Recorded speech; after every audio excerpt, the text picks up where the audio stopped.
Want to see what a New Edge Mustang brake system looks like on a Fox Mustang? Let's check it out.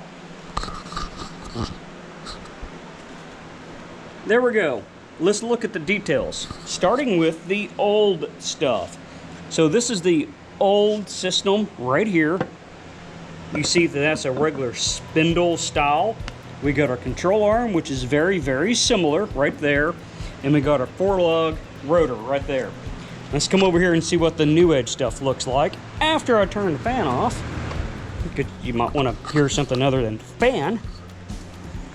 So the New Edge, 1, 2 pistons right there. So that's your brake upgrade. There is a little bit of a caveat to that, is there's a metric thread. So the only person I know of, or only place to get this little booger right here, is Maximum Motorsports, and it's just a little junction adapter.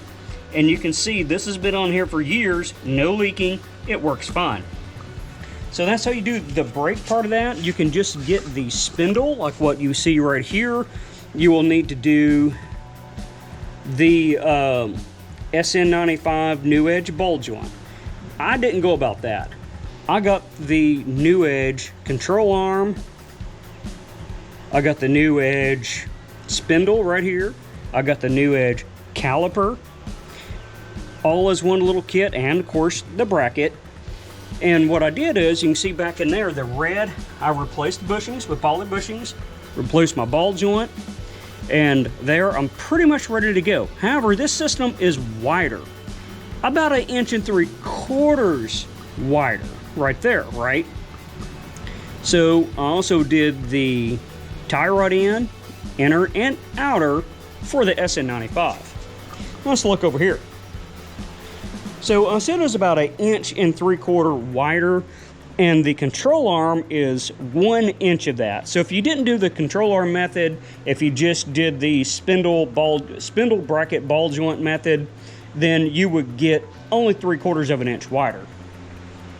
So what we have here is like the 06 V6 wheel. This is a 5.5 inch backspace versus the 4.5 inch backspace on the Fox Mustang. So that right there takes up the inch from the control arm, and then it leaves me about 3/4 inch wider. As you can see, I'm in the middle of doing other things, but the car's all jacked up right now, right? So you can see on that wheel, we stick out even, pretty much even with that trim right there.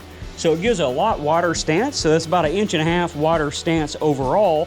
That's going to improve your handling, and if you do this system, it'll also improve your braking as well.